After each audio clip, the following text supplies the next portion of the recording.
여러분, 예수님이 여러분의 생명이심을 믿습니까? 네. 그래서 예수님만이 여러분들의 복입니다. 믿으십니까? 아멘. 오직 예수님을 붙잡으시길 바랍니다. 아멘. 예수님은 여러분들의 축복입니다. 아멘. 왜냐하면 예수님은 길과 진리와 생명이 되어 주시기 때문입니다. 아멘.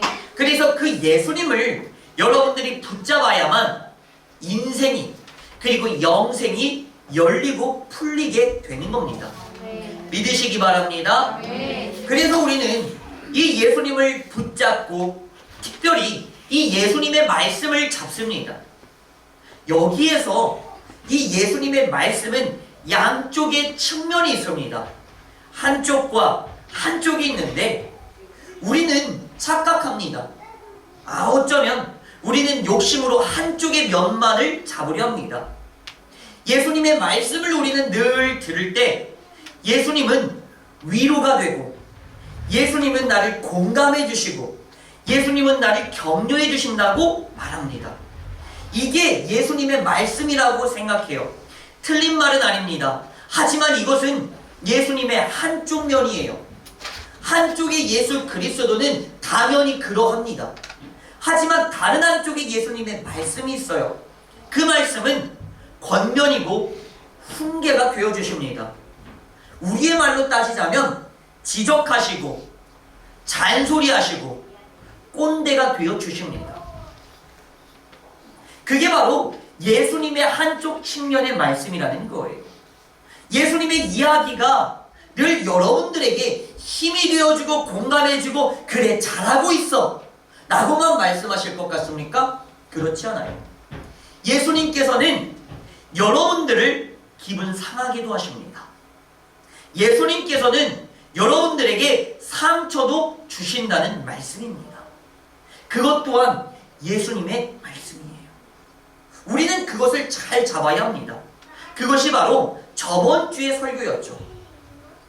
요한복음 13장 2절 말씀을 보면 마귀가 가룟 유다에게 이미 예수 그리스도를 예수님을 팔 생각을 집어넣었습니다. 그런데 여기에서 중요한 거 가룟 유다가 예수님을 팔기 위해서 어떠한 행동과 계획과 실천을 하였습니까? 아직 하지 않았어요. 마귀가 집어넣은 생각만 가지고 있었습니다. 모르긴 몰라도 고민했을 것이며 그가 머릿속에서 싸웠을 겁니다. 그런데 요한복음 13장 21절 말씀을 보니 예수님께서 이렇게 말씀하십니다. 누군가가 나를 팔 거다. 누군가가 나를 팔 거다. 제자들은 묻죠. 누굽니까? 누가 감히 예수 그리스도를 판단 말입니까? 그러자 예수님께서는 요한복음 13장 26절에서 가룟 유다를 지목하십니다. 가룟 유다 너가 나를 팔 거야. 이때 유다의 마음은 어땠을까요? 어땠을까요? 저라면 이랬을 것 같아요. 첫 번째, 창피하고 부끄러웠을 겁니다. 이 생각을 어떻게 하셨지? 창피하다, 부끄럽다. 그런데 동시에 두 번째 마음이 들었을 겁니다. 근데 내가 팔았어? 내가 팔기 위해서 누구랑 거래를 했어? 내가 팔기 위해서 뭘 했어? 아무것도 안 했거든. 생각만 했지 팔지 않았거든. 나는 열심히 싸우면서 근근히 버텨내고 있었거든. 그런데 예수님은 지금 뭐해요? 나를 팔로으로 나를 지적하셨어요. 팔지도 않았는데 억울했을 겁니다. 억한 심정이 들었을 거예요. 자존심도 상했겠죠. 나를 이 정도밖에 믿지 못한다는 거야 지금 예수님이. 분명히 그랬을 겁니다. 이 말씀은 뭘까요? 예수님께서 가룟 유다를 버리시고 가룟 유다에게 상처 주시고 내쫓으시는 말씀일까요? 아니요. 이 말씀은 바로 창세기 4장 7절 말씀입니다. 가인이 아벨을 죽이기 직전에 하나님께서 가인에게 하셨던 말씀. 제일 마지막 줄에 뭐라고 말합니까? 죄가 너를 원하나 너는 죄를 다스려라. 여러분, 죄를 다스리시기 바랍니다. 아멘. 하나님께서는 가인의 마음을 이미 아셨고 가인의 생각을 이미 아셨고 죄가 가인을 움직이려고 죄가 가인에게 생각을 넣었다는 것을 아십니다. 그래서 말씀하시죠. 죄가 지금 너를 잡아 삼키려 하니 너는 죄를 다스려라. 이 말씀이 뭡니까? 가인아, 다시 생각해서 회개하고 올바른 길로 돌아서라, 이 말입니다. 어쩌면 예수님께서 가룟 유다를 지목하신 것은 가룟 유다에게 상처 주고 내어 쫓고 버리신 것이 아니라 가룟 유다에게 회개할 기회를 주셨을 겁니다. 그런데 가룟 유다는 회개할 기회를 얻지 못합니다. 그리고 그는 억울함과 슬픔과 분노에 차서 어떻게 합니까?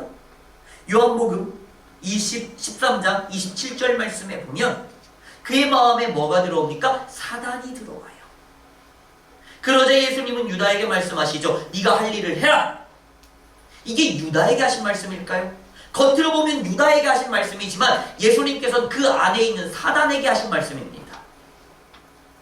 사단에게 일을 하라 말하고 사단은 유다를 점령했으니 유다를 통하여 사단의 일을 이루는 겁니다.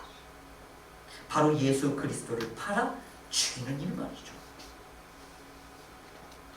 가룟 유다는 이렇게 예수님의 말씀에 상처를 입고 쓰러져 버립니다. 이거는 예수님께서 가룟 유다를 무너뜨리기 위하여, 쫓아내기 위하여 하신 말씀이 절대 아닙니다. 비슷한 이야기가 있죠. 요즘 전도사님께서 해주셨던 이야기.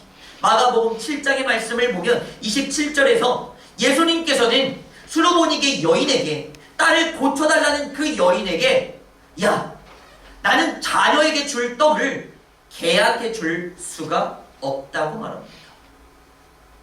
수로보니게 여인에게 그렇게 말합니다. 전도사님이 뭐라고 말씀하셨습니까? 수로보니게는 무역이 왕성하여서 굉장히 부자 동네였습니다. 모르긴 몰라도 수로보니게 여인은 누군가는 개 취급했을지라도 자기 자신이 개 취급을 당한 적은 한 번도 없을 겁니다. 잘 사는 여인이니까요. 그런 여인에게 예수님께서는 개 취급하십니다. 자존심이 상했겠죠. 화가 났겠죠. 억울했겠죠. 그런데 28절의 말씀을 보니 수로보니게 여인은 어떻게 나아갑니까? 겸손해집니다. 그렇습니다.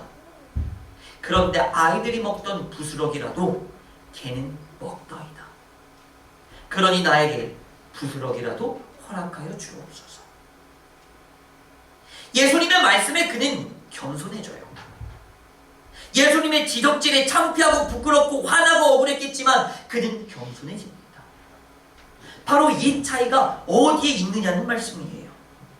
도대체 우리는 무엇에서 이거를 얻을 수 있겠습니까? 여러분, 여기에서 우리는 깨달아야 합니다. 여러분, 예수님은 여러분들에게 빛을 비춰주십니다. 말씀하세요.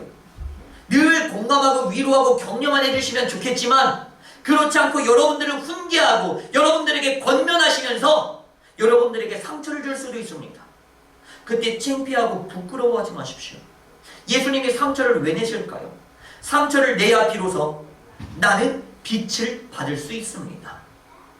깜깜한 암흑 속에 천막을 찢어야만 드디어 빛이 들어오기 시작하는 거예요. 예수님은 그래서 우리에게 상처를 가하십니다. 상처를 내십니다. 그런데 이 빛 속에서 두 부류가 나타납니다.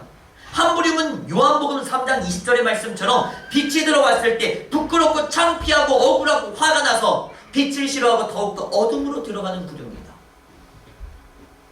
여러분, 이러한 부류가 되지 않길 바랍니다.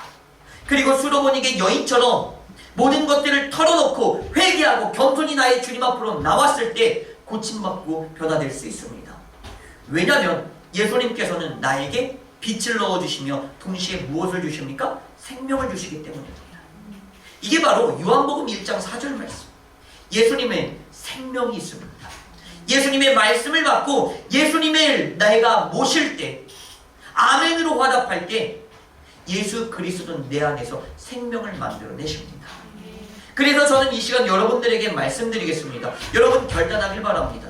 다 같이 따라하겠습니다. 예수님의 말씀은 축복의 말씀이지만 기분 좋은 말씀은 아니다. 예수님의 말씀은 나를 살리는 말씀이지만 말씀이지만 나를 살리는 말씀이지만 나의 비위를 맞추는 말씀은 아니다. 나의 비위를 맞추는 말씀은 아니다. 깨달으시기 바랍니다. 아멘. 예수님의 말씀은 여러분들을 기분 좋게 하려는 그런 말씀은 절대 아닙니다. 절대. 하지만 여러분들을 살리는 말씀입니다. 아멘. 여러분들을 막 기분 좋게 하고 즐겁게 하는 말씀은 아닙니다.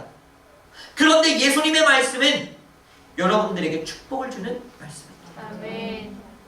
그러니 여러분, 예수님의 말씀을 꼭 붙잡길 바랍니다. 아멘. 그런데 우리는 이 예수님의 말씀을 잘 붙잡아야 되는데 이 말씀이 잘 붙잡아질까요? 잘 붙잡아질까요? 하나님을 아무리 사랑하고 하나님께 아무리 사랑을 받는 자라 할지라도 하나님의 말씀을 계속 붙잡는 것은 어렵고 힘듭니다. 되지 않아요. 인간의 한계이기 때문입니다. 그리고 악한 영들이 자꾸 여러분들에게 안개와 암흑을 깔아놓기 때문입니다. 그래서 영 분별이 흐려집니다.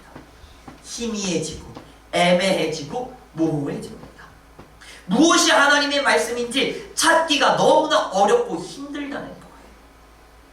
히스기야도 기드온도 하나님께 사명을 받았고 하나님을 잘 섬기고 믿었지만 여전히 근심과 걱정과 두려움과 염려는 있었다는 거예요. 하나님의 사람들도 흔들리고 두렵고 무섭습니다. 오죽하면 어마어마한 기적과 이사를 행했던 엘리야조차도 동물로 산으로 숨어 들어갔겠습니까? 당연한 거예요. 여러분, 우리는 혼자 내가 아무리 믿음이 좋다고 교만하지 마십시오.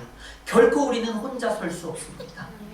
그래서 필요한 것은 따라해봅시다. 믿음의 동역자가 필요하다. 믿음의 동역자가 필요하다. 우리에겐 믿음의 동역자가 너무나 필요합니다.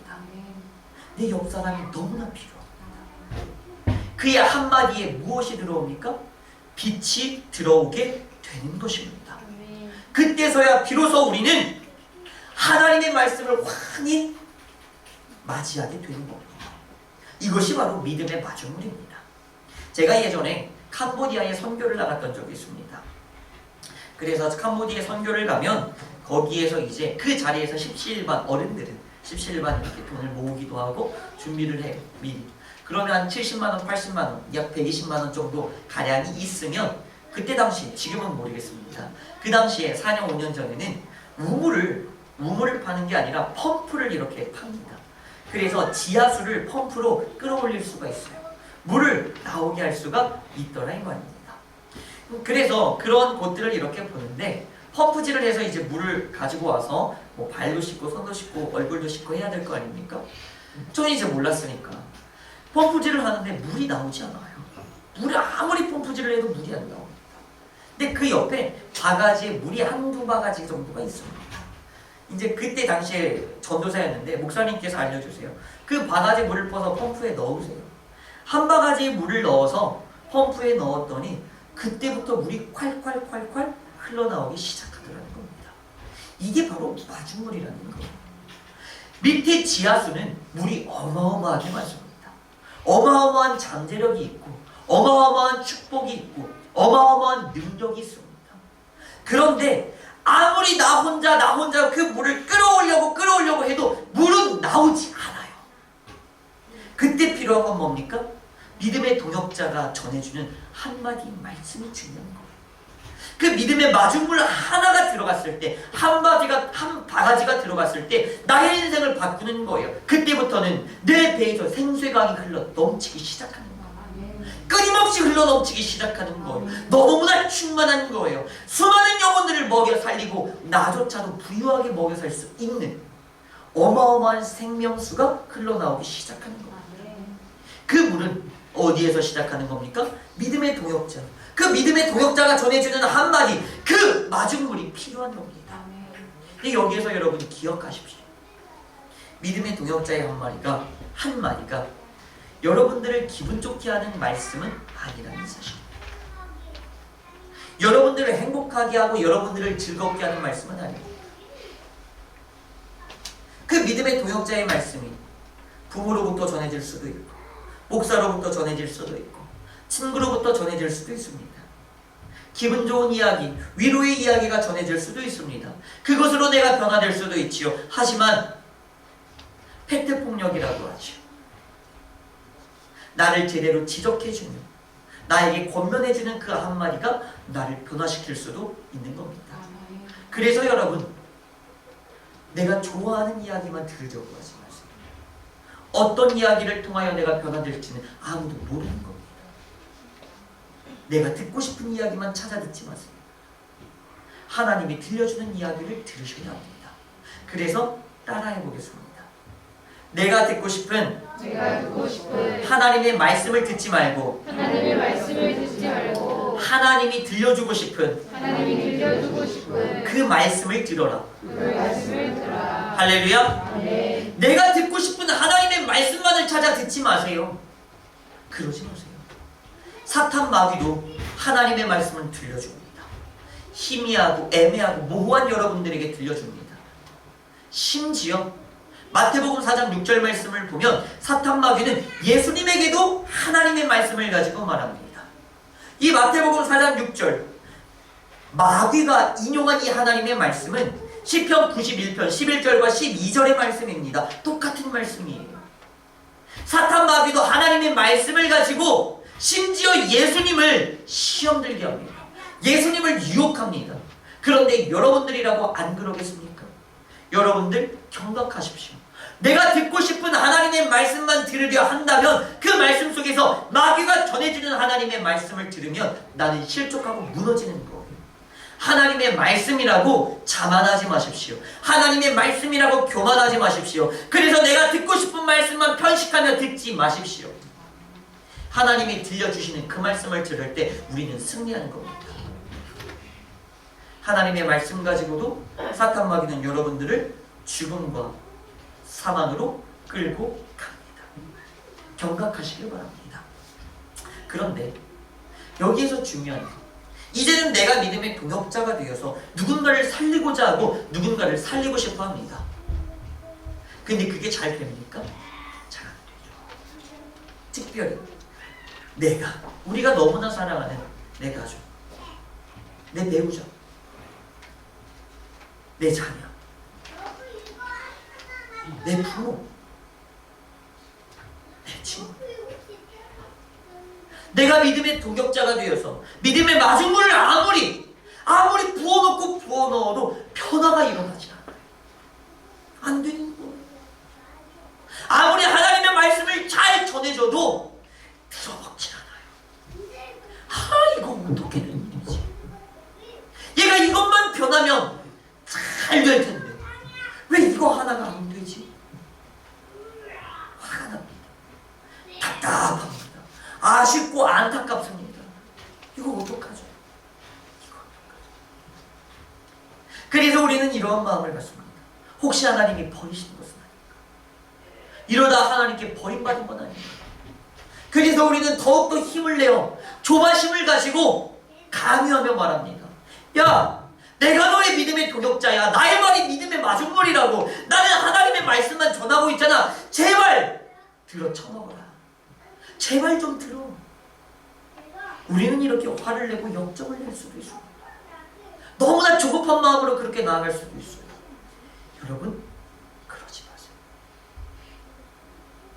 여러분들이 아무리 하나님의 말씀을 전한다 할지라도 마태복음 4장 6절처럼 그저 마귀처럼 하나님의 말씀을 전하고 있는 것일 수도 있습니다. 그러니 그것으로 자만하고 교만하지 마십시오. 그리고 겸손히 나아가십시오. 겸손히 나아가십시오. 욥기의 말씀을 보면 이렇습니다. 욥기 42장 7절 말씀을 보면 하나님께서 말씀하시는 겁니다. 욥에게는 세 친구가 있습니다. 엘리바스, 빌닷, 소발. 이가 멀리 욥이 안 좋은 일을 당했다고 들어서 찾아옵니다. 그리고 하나님의 말씀을 막 전합니다. 너가 이래서 문제야. 너 분명히 이게 잘못됐을 거야. 하면서 하나님에 대한 이야기를 쫙 늘어놓습니다. 이 의미가 뭘까요? 첫 번째, 이 세 친구는 하나님을 굉장히 경외하고 사랑하고 믿었습니다. 그리고 두 번째, 멀리 와서 굳이 이 욥에게 이러한 이야기를 할 정도, 몇 날 며칠을 함께 머물며 할 정도라면 욥을 굉장히 사랑했다는 거예요. 하나님을 잘 믿고 하나님을 사랑하고, 그리고 이 친구를 너무나 사랑하지만 그들이 그래서 하나님의 이야기라고 막 떠들어댔지만, 근데 결국 하나님은 뭐라고 말해요? 야, 그들에게 말합니다. 노하노니 내가 너한테 화를 낸다. 너는 옳지 못한 말을 하였다. 하나님을 두려워하고 하나님을 사랑하고 내 친구를 사랑하는 마음에서 했던 말인데 옳지 못하다고 말합니다. 옳지 못하다. 왜? 도대체 왜 하나님께서는 이러한 이야기, 이러한 말씀을 하셨던 것일까요? 도대체 뭐가 문제일까요? 여러분, 모세를 보십시오. 모세는 80세에 들어서 떨기나무를 통하여 하나님을 만나고 쓰임받습니다. 그가 젊었을 때 쓰임받았으면 얼마나 좋을까요? 하지만 우리가 알지 못하는 하나님의 이유와 하나님의 계획이 있었던 겁니다. 아브라함이 조금 더 일찍 아들을 낳았으면 얼마나 좋았을까요? 왜 하필이면 100세에 이삭을 낳았을까요? 하나님의 선하신 이유와 하나님의 계획이 있었던 거예요. 그것을 감히 내가 판단할 수 있겠습니까? 없는 거예요. 바꿔 말하자면 여러분, 하나님은 포기하지 않으세요. 마침내 하나님의 때에 하나님께서 말씀하시면 그는 변화가 되는 겁니다. 여기에서 우리가 깨달아야 하는 한 가지가 있습니다. 내가 전하는 하나님의 말씀으로는 그는 변화되지 않아요. 하나님이 전하시는 하나님의 말씀으로 그는 변화되는 겁니다. 제가 이걸 놀랍게 깨달은 게 있어요. 참 많은 일들이 있었죠. 가족들에게도 그렇고 뭐 성도 혹은 다른 뭐 아이들에게도 그렇지만 제가 열심히 말을 합니다. 뭐 하나님의 이야기도 하고 비유를 들어서 말하고 뭐 어떠한 이야기를 만들어서도 말하고 뭐가 이렇다 이거가 저렇다 막 이야기를 해요. 그런데 들을 때 한 귀로 듣고 한 귀로 흘려 이해를 못해 그냥 뭐 하고 있어요. 그리고 그의 삶이 변하지가 않습니다. 근데 어느 날 막 저한테 와서 그렇습니다. 뭐 가족도 그렇고요. 은혜 받았다는, 자기가 은혜 받은 놀라운 이야기가 있다는 거. 그래서 막 이야기를 하는데 이거 예전에 내가 다 했던 이야기거든. 심지어 예화까지 똑같아요. 근데 내가 했잖아. 언제? 막 짜증나고 막 싸대기를 때리고 싶고 화가 나는 거야. 내가 그렇게 말할 때는 못 알아 쳐먹더니 어디 딴 데 가가지고 딴 사람 이야기 듣고 와서 내가 했던 똑같은 이야기 가지고 와서 그거 가지고 막 은혜 받았다고 인생이 변화됐다고 막 그러는 거야. 화딱지가 나는 거야. 내가 그렇게 한 번 말한 것도 아니고 여러 번 말할 때는 듣지도 못하고 기억도 못하는 거야. 뭘까요? 문시환이 전하는 하나님의 말씀에 변화가 없어요. 하나님이 전하는 하나님의 말씀에 능력이 있는 거예요. 이 말씀이 무슨 말씀이냐? 내가 아무리 말할 때는 아직 하나님의 때가 아니었던 거예요. 아직 하나님의 때가 아니에요. 아직 얘는 변화될 때가 아니야. 아직 놔두신 거예요. 그리고 하나님의 때에 누군가를 통하여 드디어 은혜를 받게 되더라고요. 그래서 깨달았죠. 내가 욕심부렸구나. 다 지금 이 순간 내가 전하는 이 하나님의 말씀에 무조건 오늘 지금 변화되어야 된다? 이건 내 욕심이구나. 그가 변화될 때가 있더라는 거예요. 그 하나님의 때에 그는 변화된다는 거예요. 여러분 답답하시죠? 남편 때문에 답답하고 자식 때문에 답답하고 말 못 들어 처먹는 내 친구들 때문에 답답하고 여러분 하나님의 때에 그는 변화되기 마련입니다. 하나님의 때를 기다리시기 바랍니다. 아멘. 여러분 내가 아무리 능력 있다고 해서 내가 말해도 그는 변화되지 않아요. 능력 있는 내가 전할 때 그가 변화되는 게 아니라 하나님께서 말씀하실 때 그가 변화되는 것입니다. 그러면 우리는 뭐 하면 돼요? 포기하지 않고 중보하면 돼요. 끝까지 옆에서 그를 위하여 기도해 주면 되는 거예요. 뭐라고요? 하나님의 때가 속히 앞당겨지게 하소서.